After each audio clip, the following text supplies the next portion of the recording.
Hey there, Solar Warriors. I'm Nico Johnson, and this is Suncast. Each week, I pull back the veil on the life and business insights of clean tech entrepreneurs building the most noble and impactful companies of our time. I hope what you learn from this conversation is a catalyst for your own growth.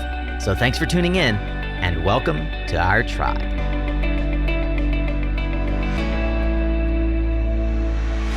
Hey, welcome back, Solar Warrior. It's Thursday, and that's a long-form episode here on Suncast, and digging into the stories behind the stories in the clean tech revolution. Thank you so much for lending me your ears and the only non-renewable resource that you've got, and that is your time. I promise I will not misuse it. You have found the right place for the next hour of your life. If you're new here, I really implore you to stick around and dig in not just this episode, but more of them once we've earned your trust. I promise that we will try our very best in the next few minutes to do that. My friend Bennett knows better than most how to earn people's trust. He's an Emmy-nominated filmmaker, writer, keynote speaker, and storytelling coach with more than 15 years experience producing documentary films and helping others tell their story. He has a book coming out called 6 Second Stories that we're going to talk a little bit about towards the end. But the genesis of his company, 6 Second Stories, is what you're going to hear about today. If you didn't listen to this week's Tactical Tuesday, we will perhaps reference it here, but I would encourage you to go back and listen to it because we'll talk a bit about his TED Talk here a fair amount, but we deconstruct his TED Talk a lot more in this week's Tactical Tuesday. So I'd encourage you to go listen to that. Rain's mission is very simple: to teach people how to leverage storytelling and grow their communities, deepen their connections, and maximize their impact in minimal time. If that sounds like something you're interested in, you're in the right place. And if you like what you hear, well, hope you'll subscribe to the show, because that's how you will ensure that you don't miss the twice weekly content just like this. You can always check more than 400 additional founder stories and startup advice, and even negotiation tactics with people like Chris Voss by going to mysuncast.com. But for now, get ready to tune up your storytelling skills, Solar Warrior, as we tune into another powerful conversation here on Suncast.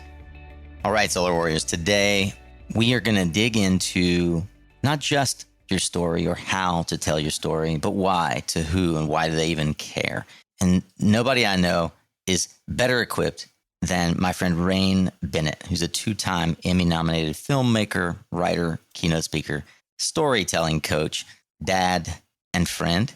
Got to know him through our trials and tribulations right here in our hometown of Durham, and I've heard so many of his stories. They are all compelling, and we'll dabble in a few of them here today. But first, let me introduce you to my favorite storyteller, and soon to be yours, Rain Bennett. Welcome to the show, brother. Thank you very much. I like that last line. And also, I am fully prepared to dabble. We might dab a little as well. We both are fans of alliteration, so I'm sure that you guys might get a little tired of maybe our inside jokes by the end of this thing. But we'll keep it focused on our mission. You've recently completed your first TEDx talk, and as a friend, I couldn't have been more happy when I saw you announce it. Why did giving a TEDx talk rank as one of those things that you had to have on your bucket list?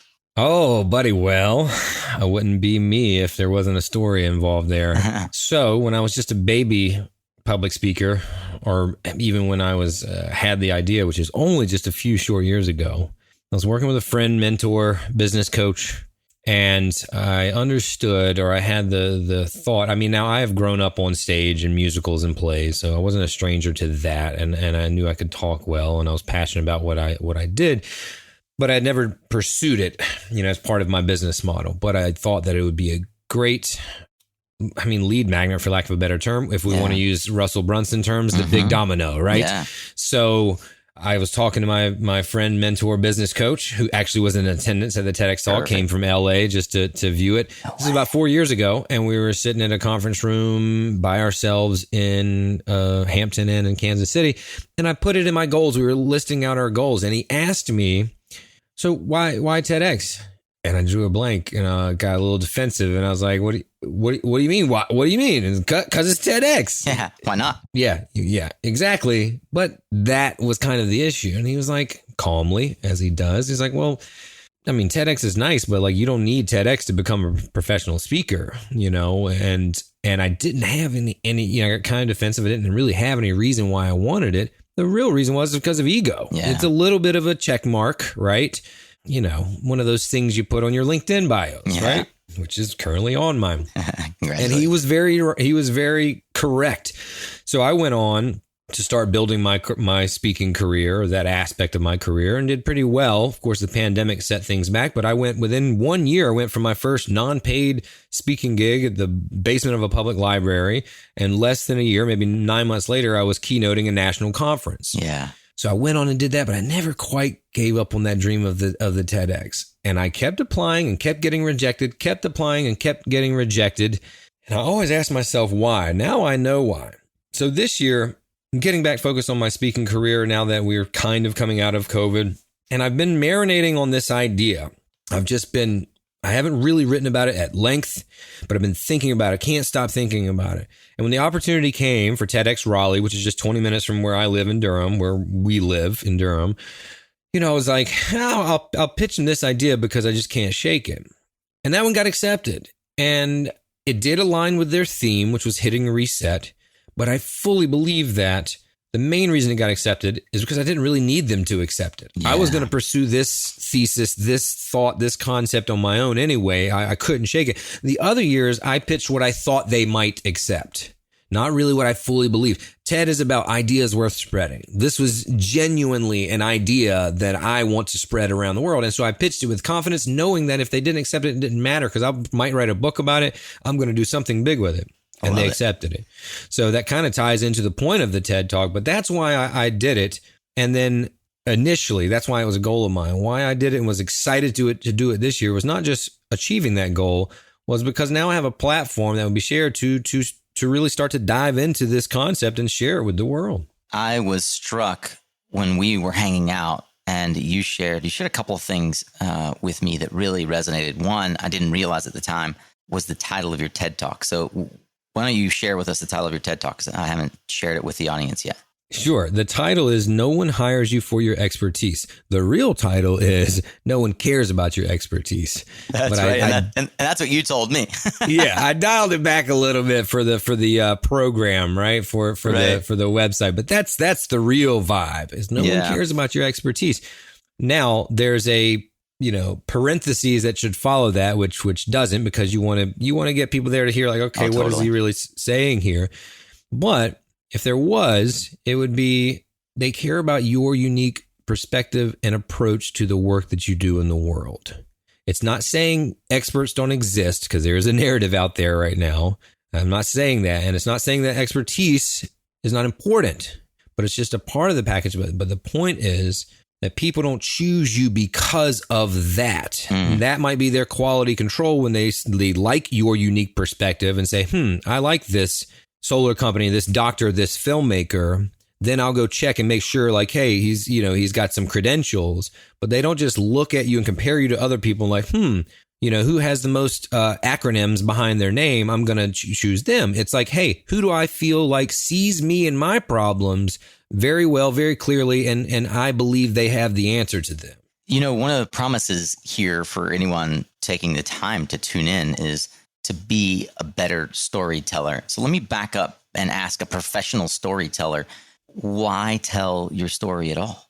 Man, what I love about what I do is that storytelling is the foundation of human communication. It is the way we communicate. Point, period, end of sentence. It is the most effective way by far for humans to connect with one another. Yeah. Now, what we do with that connection is completely up to our current mission. So you can use storytelling to make people laugh and entertain people. We know that one very well. You can use storytelling to sell and market your products, to spread your ideas that you have that might change the world, to navigate trauma or darkness, to navigate these things, to build and innovate and design, to connect with people.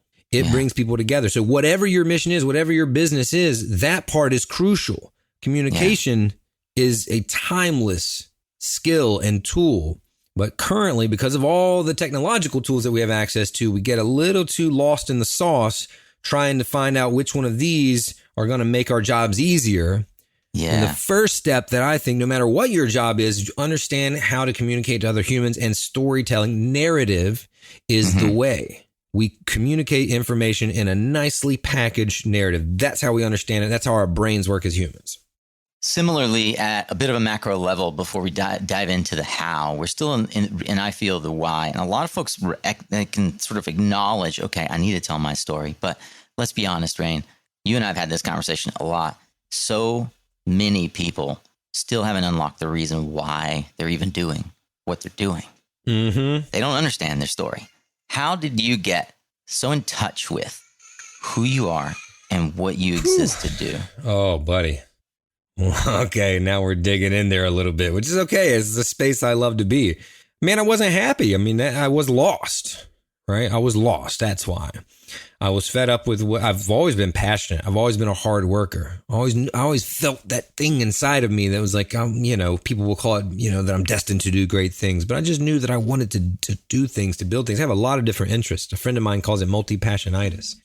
And because of that, I've spent a lot of my years and time and energy and money spinning in circles, bouncing from one thing to another, trying this, throwing a bunch of stuff against the wall, seeing what will stick. Well, that's fine to get you started, right? That's what my mom did to see what I would take to as a kid. Like, he's going to do sports, he's going to do music, he's going to do academia, he's going to do Cub Scout, whatever, everything. And then we'll see what he likes. But when you're getting into your 30s, that gets a little tiring and you start looking ahead and you're like, man, I got to figure something out. So I'm an independent documentary filmmaker, and I just made a film that took 5+ years of my life, a lot of my money, a lot of my energy. And it ended up having a success story at the end of that. We sold the film to Red Bull TV. It was self-financed. It was just a long labor of love project. But at the end of it, I was done with it. And I had to start back another project from scratch. And the idea of doing that with no knowledge of what the end might be was really daunting. And I was like, I can't just keep doing this. I don't want to do this another time, much less continuously. I need some alignment. I need to know where I am going. I need to stop chasing 30,000 different things or 30 things. Even 3 is too many. I need to get focused, right? And because I'm multi-passionate, it's not necessarily, I don't believe that that's a flaw, that the jack of all trades, master of none. I don't think, hey, it takes all kinds. There's more than one way up the mountain. However, it can be if you don't find some alignment. So I had to do a lot of self-work to understand, like, all right, what is my thing? Because at the time, and I think I could have been successful at any of these things that I liked, but I was doing a little bit in all of these worlds. I was a little bit in the fitness space, a little bit in the real estate space, a little bit more in the filmmaking space, a little bit in the writing and speaking, but I was segmented, man. I was being stretched and pulled and spun in different directions. And so because of that, I was stagnant, right? I'm just spinning in circles. So you feel like you're working, you're exerting a lot of energy, but when you stop and look around, you're in the same exact spot. And I was over it. So that's what started it all. You now coach small businesses, thought leaders, nonprofits on telling their story, on finding their unique angle, which is something that resonates across all levels of humanity. Tell me a little bit about how you begin to peel back that onion with a coaching client, right? You just met someone and you're trying to figure out and help them look through that intersection of their interests and their credentials, et cetera. How do you peel back the layers? Buddy, it gets messy. More than one occasion. Quite often it gets compared to, accurately, therapy. It's very therapeutic. It can be cathartic. It can also be challenging, just like therapy. So I call the process finding your unique intersections. That's what it was called when I had another coach, other than the one I mentioned earlier, who helped me through this process because of my multiple passions. He was like, he helped me change my perspective and stop seeing it as a flaw and start seeing it as like, if you play into those unique intersections, you can really have a lane that you kind of exist in alone. And I was like, I'd never thought about it like that. I had fought to keep these worlds separate. And he said, stop holding your hands up and keeping the walls from coming in and let them come in and see what happens, And so the first step to finding, where those overlaps are, because listen, you'll have many overlaps, many unique intersections. You have to find one that also solves a problem for somebody, right? If we're in business, so you can't just find like, oh, well, I like Broadway theater and I like football. You know what I mean? Like, okay, cool. Maybe there's somebody you can help with that unique intersection, but this is the point. So it's not just throwing things out there still. So the first step gets real messy, and the best metaphor or analogy that I can find to compare it to is when you are putting together like a 500-piece jigsaw puzzle. And if you take the box, sometimes the pieces come in a little satchel, a little bag. Sometimes they just come loose in the box. Either way, if you take the lid off that has the image on the top that you have to replicate, and you just pick out one piece at a time and put it on the table, you're going to build that puzzle, and you will never complete that puzzle. Am I right? Yeah, that's right. So what do? You dump them all out on the table. Mm-hmm. You flip them over so you can see them. You scatter them out. You make a big mess all over the table. It's way wider than the picture's going to be because you have to see them all. And at first you look at them and it's super daunting. You're like, I'm never going to do this. And then you see what? A corner piece. Yeah. Okay, top left. Because you can see it's blue and white, like the clouds in the sky and the image you have to replicate. So you put that in the top left. You see another corner piece. You see the edges. Now you see, oh, there's a sun in this picture. I see about 12 yellow pieces. They go to, right? The image starts to reveal itself. So similarly, we dump out this whole person, their experiences, their skills, what they're good at, their passions, what they love, and their personal lived experiences all out on a table. And that's sometimes tough. When you ask somebody, what are you skilled at? Most people will give you 2 or 3 answers. One of them is going to be what they do for a living.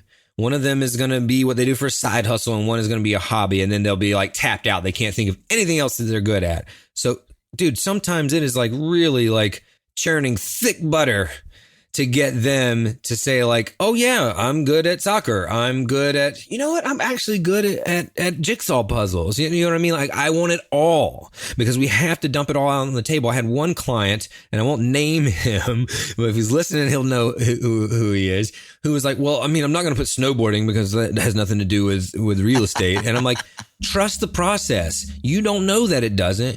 And it's not that snowboarding has something to do with real estate. It's what perhaps, I'm not saying 100% that is the connection, but we have to find out. Perhaps the thing that drew you to snowboarding, whether it be risk taking or adrenaline junkie, whatever, also is the thing that drove you to being what you do now, right? That's the type of overlap and alignment we're trying to find because once you understand, go ahead. I love what you said there because as I'm listening to it also as a coach, I'm thinking about the dimensionality of what being a snowboarder and a realtor could mean right there. And the first thing my sales brain went to is like, oh, snowboarding is an affinity group. And maybe you are looking for people that are into like looking to get into real estate, right? Like I start connecting affinity groups, but you actually went to the underlying sort of character traits that make you choose snowboarding over water skiing. Possibly. There's multiple ways they could overlap or intersect. But my point to him was like, we haven't even gotten started yet, and you're clipping yourself off at the knee, right? We do that so often. All the time. It's called a limiting belief. It's these voices in the head. Actually, it's these stories we tell ourselves, right? There are multiple stories. There are stories we tell others. There's stories that others tell about us, and there's stories we tell ourselves. And that one can get dark. Now, that same person, that client, it was actually, this is how it really did overlap. It was actually his experience. One of the things, the connection is his experience being a cook in a Caribbean island that tied into what he does as a realtor. So, I mean, really, you know, it could be something that you would never think on the surface is connected. And what stories is about connections. Remember, we already said that. So when you connect those things, it's connecting things that we understand to things we don't understand, and you tie them together. That's how you teach people through storytelling. That's how you convey information through storytelling. That's how you tell your client that you are the perfect person for them to help them with their problems, because you are connecting two things and two people. Yeah, I say this a lot to folks when I'm working on finding clients or thinking about your value proposition. A lot of folks try to pound. It's the saying to a guy with a hammer, everything looks like a nail. Yeah. Right? If you aren't clear about your story, then you also aren't clear about your customer and who you should be attracting. And not only that, but who should be attracted to you. Oh, buddy, you're nailing it. And therefore, you get personally offended when someone says no, instead of being thankful that they and you were able to recognize that it's not a good fit. Yeah. And then you don't have this, this competition or competitive nature, because now when somebody asks me, hey, Rain, I'm a filmmaker. Hey, Rain, can you do a music video? It took me a long time to realize that's not what I'm on this earth to do. I've done a few. Some of them were great. Some were okay. But I have friends that are some of the dopest music video directors in the North Carolina. So when I have a friend who's a musician saying, hey, man, could you do a music video? I'm like, I can't help you with that. But I know who can, and I'm going to call them right now for you, right? That person doesn't do what I do, So it's 100% understanding what you do differently from others in your field. And the second piece of that is who specifically is going to benefit from that perspective the most. Yeah. Rain, you said that leaning into your authenticity eliminates competition. Authenticity can be such a buzzword. Can you unpack this a little bit for me? Yes, it is a buzzword. A lot of the things I'm doing right now are buzzwords. And some people complain about that. Some people don't like that storytelling and empathy are buzzwords, but I think that's a good thing. I'm pleased with that, not just because that's my business, but because if empathy is a buzzword, like, hey, we're moving in the right direction. That is right. Yeah, in the arc of history, what I mean? In the arc of mankind, we are moving in the right direction. Yeah, I've seen people complain about that. I'm like, there could be a lot worse buzzwords right now. Okay, so authenticity. What I was talking about at that point in the TED Talk was that we get so competitive with one another. And who I quoted was Lily Tomlin, the legendary comedian. And she says this great quote, which I love, which is, the trouble with the rat race is, even if you win, you're still a rat. That got a little chuckle. But the point is, like, you all start doing the same thing. Like a bunch of rats chasing a piece of cheese. We get in that crab in a bucket, rat in a bucket mentality. And you all start doing the same thing because you see this person doing it, and you all look the same. And that's a completely futile exercise because none of us are the same. Each and every person in this world is different. But we so often, so many of us don't lean into that and leverage that. That is a huge point of leverage. That is a huge tool to have, is that you have a different perspective, and we try not to, and we try to emulate other people. Now, listen, I am also a firm believer that success leaves clues. I'm not saying don't pull from those you look up to. Come on, you and I like a lot of the same people. I mean, I'm not saying don't be inspired. I'm saying don't go out there and do exactly what Gary Vee does if you're not Gary Vee. That's his unique intersection, right? And if you know Gary Vee, or anybody, you can fill in the blank there. But if you know Gary Vee, you do know his story, and you know his unique intersections. You know where he comes from, his unique experience. You know he comes from the Soviet Union. You know about Wine Library TV, and you know the whole story. If that ain't your story, it ain't going to work exactly for you like it did for him. That doesn't mean you don't take his tips for constantly capturing and documenting and producing content, right? That means just don't be out there throwing the 5, starting the sneaker line, doing everything that he's doing. Find your path, right? So leaning into your authenticity and eliminating competition, because nobody should do things the way you do it. If we're in the same industry, I just talked about a realtor, and I've been talking to realtors a lot lately, as a matter of fact. You're doing the same job, but everybody should still be doing it differently because you're different people. But they don't. They get in that mode where they're trying to copy each other. And the place where I see this the most often is websites. And people on their websites and what they say they do, kind of in that value prop, right on the first, on the landing page, on the homepage, they'll say they'll either say something completely vague or the same things that we see on every website. And in the TED Talk, I said this too. I was just like, we value high quality. And I was like, well, I hope you do, Todd.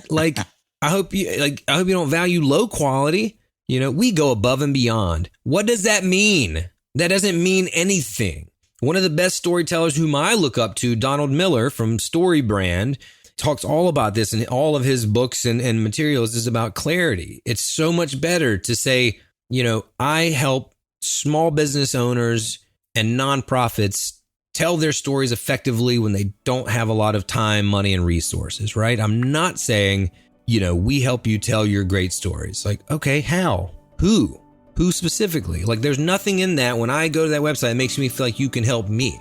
Now, if I'm a nonprofit and a one-person marketing team on that nonprofit with like a $250,000, yearly budget, I'm stacked and have all this weight and expectation on me and no help. If I see that, I'm going to know that's the filmmaker I want to hire. I feel seen. I feel heard. I feel understood. Now we're back at empathy, that buzzword that's a great buzzword to have. It only recently occurred to me how hard it is right now for you guys in the field to get the product that you need.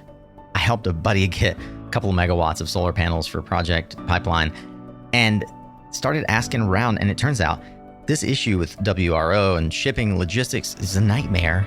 And many of you are stuck on the sidelines with projects you thought you'd be installed by now, and you need solar panels. Well, the perfect, beautiful, highest wattage panels might not be available, but there is plenty of product out there. If that sounds like a need for you, even if it's inverters, racking, trackers, but certainly solar panels, give me a jingle. Let's see if we can help connect you with the right folks. Nico@mysuncast.com. You can also WhatsApp, text message, send a carrier pigeon. 510-427-8643 is my cell phone. Let's see if we can help. Hate seeing my solar warriors stranded on the sidelines with projects that should be installed. And we can help you get those across the finish line. Again, that's Nico@mysuncast.com. Put in the subject line, Nico, help me with fill in the blank, modules, inverters, whatever it is. Okay? Hey, pardon the interruption, but I wanted to just let you know how much of an impact you have on Suncast. Yeah, you. Thank you for clicking play. Without you, this show is just me shouting into the void. But there's still people who don't even know about Suncast. I know. I can hardly believe it myself. But that's where you can help me yet again. There's a simple way that you can show some love and help others discover the show. If you cruise over to www.ratethispodcast.com/Suncast, I'd love it if you would leave a 5-star rating and enthusiastic review.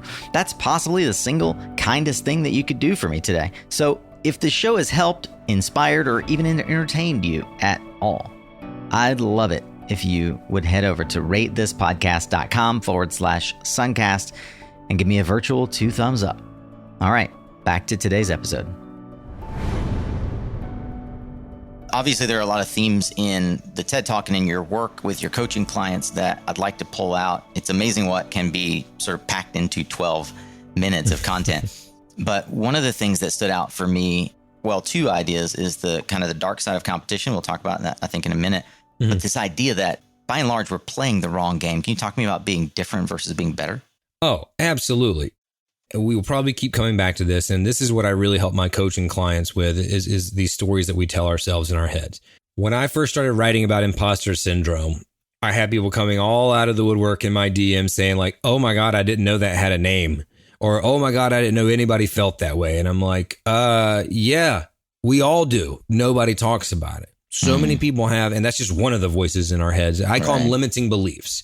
And the only way to get through that is to reframe those thoughts. Now, we all have negative things about us that we perceive as negative, right? Shortcomings, limiting beliefs. But we harp on that because we see the competition and we see what they're doing. And really, almost always we can flip the script and reframe our thoughts on how we look at those attributes or traits or whatever we have.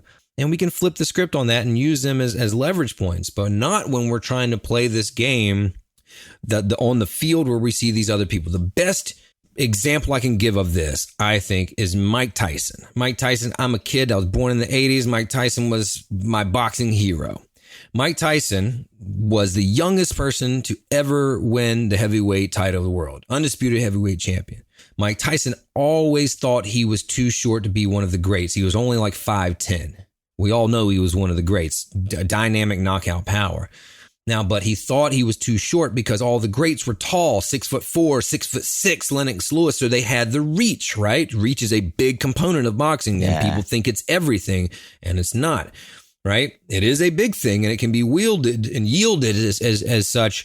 But he thought he would never be good because he wouldn't be able to like combat someone with a long reach. So his trainer taught him how to, one, bob and weave and use his lack of height, if you will, to get lower and actually be lower than those long punches could reach these tall people up there and play low and throw his jabs instead of standing straight up like they were and trying to meet them at their game, which he would inevitably lose every time.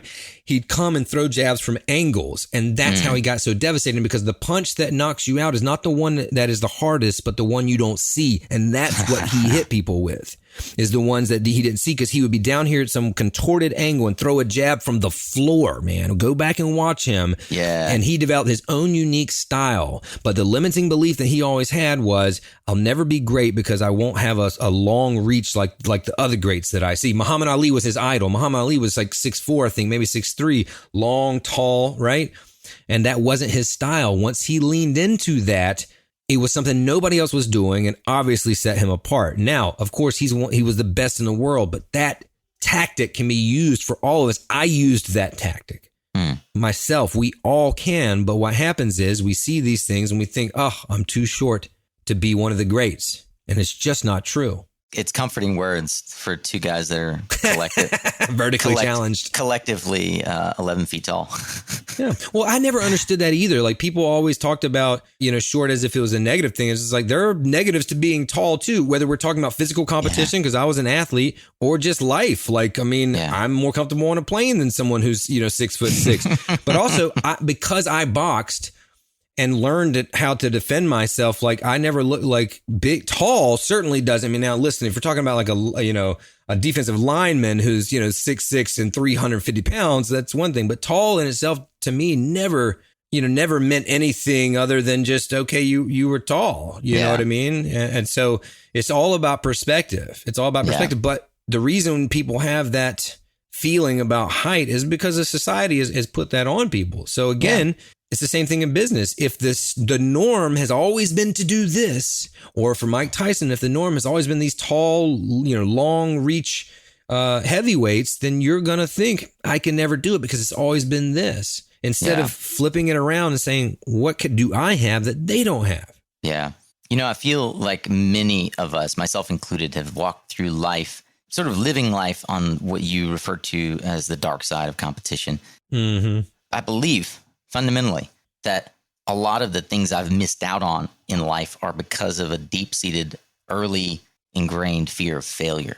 Buddy. Right? So can you talk a bit about the fear of losing and its corollary? Yeah. So I came from an abusive alcoholic family, my father. And as I got older and got into therapy, I realized there are these archetypes of adult children of alcoholics. And you can be the clown, you can be the misfit who goes off and gets into trouble, or you can be what I realized I was, which was the family hero. I was excelling academically, musically, athletically, because everything was so negative at the house. I tried to insert positivity with my accolades, with my achievements, so much so that my fourth grade teacher, my mom just told this story recently at a family gathering. My fourth grade teacher told her, like, you don't need to pressure Rain. Like he pressures himself enough. Like I used to give myself severe stomach pains as a 9-year-old if I got a B, right? Yeah. Because I had this thing where like it had to be perfect. Now I know where it came from, but I've also realized as an adult that it might not come from that origin with everybody, but many of us have a deep-seated fear of failure. Yeah. There's shame involved, right? I mean, this is like biology, right? This is neurology. This is psychology. This is how we are wired. You don't want to fail in front of people and be shamed and kicked out of the community that is taking care of you, right? This is real human stuff. Yeah. So often we are driven by the fear of failure, the fear of losing. What happens when you're experiencing that is it creates a scarcity mindset. When you have a scarcity mindset, you stop being creative. You don't want to do anything that's uniquely you or stands out because you think standing out is going to make you get cast out. Or if this is the norm, just like Mike Tyson, if everybody is tall, 6 foot and above, and you're 5'10", you think I'm not going to do it. So similarly, you think like everybody's saying we value high quality and we go above and beyond. If I say something different, they're going to think I'm a freak and I'm not really a good real estate agent. Right. Or, you know what I mean? And this it's corrosive. It's insidious. And so, and when you get in that state, everything is this kind of like, it's like that, the drowning victim where you just need to calm down, but you're drowning the person trying to save you. You clench your hands, and if you squeeze something too tightly, often it'll shoot right out of your grasp because of that. And this is what it creates. And it makes us have tunnel vision, and we can't see objectively. We can't make moves. And I'm telling you, it just wears you down, but you certainly can't be creative and figure out your authentic self. Yeah. I mean, I play in a soccer league, and on Wednesday nights, an adult soccer league. And when I get into that state where my confidence is low, and I was there last season, I'm missing goals from 6 yards out that should just be a tap in, because all I'm thinking when the ball is rolling my way is like, don't miss, don't miss, don't miss. What do you think I'm going to do, Nico? Now, if you're feeling good, you don't even think about that 6 foot tap in, right? You're confident. You just walk up, tap it in, run back, celebrate with your team. It's the same thing in life. It's the same thing in business. It's all about the mentality. And so if you are in that fear of losing, you're going to try to hold on. And when that ball comes rolling, you're going to think, oh my God. Or that client that you desperately need. Oh my God. I'll say anything. I'll do anything. You're not thinking like, hey, be cool. How can I be myself? Because to be yourself, Nico, you have to be willing to lose that client.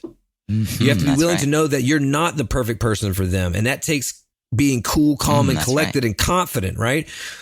But if you're desperate, which we get sometimes in business, you're going to do whatever you can to get that client. And that's a scarcity mindset. And then if you get trapped into that, it's a dangerous place to be, and it won't let you deeply impact your audience. It won't let you grow into who you can really, really be. But if you can own that lane, you don't have to worry about being in that state. It reminds me of something that early in my career, I really was able to anchor to, thanks to a friend of mine, Gary, who shared an audio file from Michael Burnoff. I don't know if you know Michael Burnoff, but he's a contemporary of Tony Robbins. And he used to host these hundreds of people teleconferences, right? Like the morning call where you get on it and he's telling everybody kind of, this is the new thing. It's like the 90s version of a webinar. And he has this one where he talks about core confidence. And in it, he actually goes into anchoring to moments in your history where you succeeded in life. And it doesn't even have to be relevant for the business meeting you're going into. The one that I anchored to, this might sound silly, but for us little guys trying to play baseball, the same thing is true. By and large, the big, tall, bulky guys are the ones that hit the home runs. And I never hit one out of the park ever in my life, never knocked a home run in the classic sense. But I hit the cheater home run, the inside the park home run, because I'm short and fast. You can run fast, yeah. And I'll never forget being at Britten's Neck as a 9-year-old, hitting, I nailed the ball. It went right between center field and right field. And it went all the way to the fence. And I remember rounding first and watching it tap the fence and thinking, I'm going to make it home, right? Like there were nowhere even close. And I remember that feeling, even now at 42, of what it felt like when my team welcomed me, having hit that home run, right? It was a home run. I didn't hit it over the fence, but I got another point on the board, and it happened just because I stepped up to the plate. And that anchoring he ties it to this mantra that I use with my children, and it works wonders. It works wonders to try this with your kids as well. It is when you have in your mind this vision of when you have felt that winning feeling, you can say to yourself with confidence that it's true. If I did it once, I can do it again. You know what I love about the inside the park home run story is that, one, it counts the same amount of runs as the home run over the fence does, right? If there's no one else on base, you know what I mean? Like if all else is the same, counts the same. You know, the smacking it over the fence, 475 feet, whatever, it's still the same.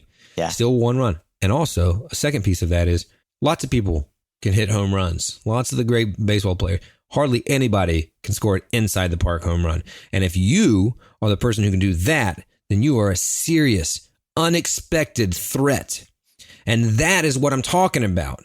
That is leveraging those unique abilities that you first perceive as flaws. But if you flip the script, you can see how those can become your superpower, right? Because if they see you, if the pitcher sees you, you're like, oh, well, even if he hits, this thing ain't going very far. But if you put that on the fence and you can score, buddy, you are a major threat that they didn't even see coming. That is value. That is powerful. More powerful than seeing a big dude go up there who you know can hit a home run and then they hit a home run. Right? You see what I'm saying? The hit that knocks you out is not the hardest one. It's the one you don't see. And even as you were describing it, you're like, I could never do this. Like, still, there's a little bit of that, like, you know what I mean? That limiting belief in there.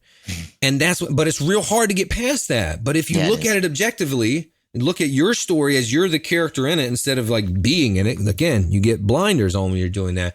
Then you see like, holy shit, I came up there, little guy, you know, they were counting you out. You put that shit against the fence, and that's why they pulled in. That's why I was able to dip one over their heads. Yeah. Right. So it's just like Mike Tyson. You're throwing from different angles now, right? That's fucking way more powerful than just being a big guy hitting a home run. And and think about all the people in the middle They're trying to be the big guy hitting the home run. Yeah. They think that their self-worth is non-existent if they don't hit the home runs, because that's what they see, the accolades. So that's the majority of the people are stuck there in the middle trying to play that home run game. And you're down here knowing you can't do it, and you found your own way. This resonates so much. And I know that like there are folks in my tribe that really, they're going to understand how much this resonates so true in my career. But if we bring it full circle, let's pick another icon, and that's Cal Ripken. Cal Ripken's in the Baseball Hall of Fame. Yeah. Right? For most on-base hits, right? He has most on-base hits. He has several accolades, but even true. But Cal Ripken, I think it's most games played, right? Or most starts in a row, I believe is what it was. I think so. And the thing that Cal Ripken realized that I implemented in my career early on, like I'm the inside the park home run hitter. It's hilarious now that we've talked about it, that actually like really characterizes a lot of the ways that I've approached my career. Yes. Dude, I'm sorry. Let me interrupt. This is what I would take people through. And this is why the snowboarding or the baseball when I was a kid is relevant. Yeah. You know, if I were coaching you, because that story now you're having an epiphany, a light bulb moment right now. And you're like, holy shit, I've hit inside the park home runs in business. Oh yeah. Now you get it. So now when you're telling a story on stage, you tell the home run story and tie it into what you're doing now. Yeah. Yeah. And like I was saying, Cal Ripken is a legend in the industry, and he is not a legend for the same reasons that some of the other greats, the Barry Bonds and the Pete Rose for home runs. And he recognized early in his career that he just needed to get it between the first baseman and the second baseman, right? You just need to get it out of the infield. He was a master at getting on base, And I think a lot of us do in our careers, and especially entrepreneurs, we look for the early home runs as signs that we've got something special, that we have the secret sauce. But the reality is getting on base is how you get money in the door.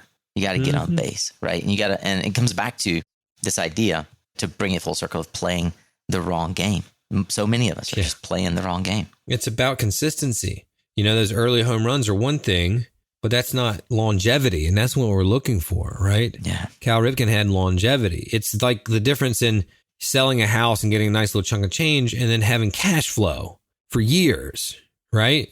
Like that's how you build wealth, not just get a payday. Everything's about the long game, but we're shooting for the home runs because that's what gets the praise.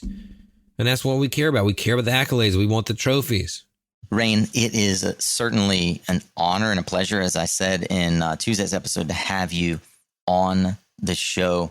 Thank you for going deep, for helping me tap in to some of the limiting beliefs that I've carried for years and reminding me of the truth of who I am and how I can bring uppercuts that are felt but not seen.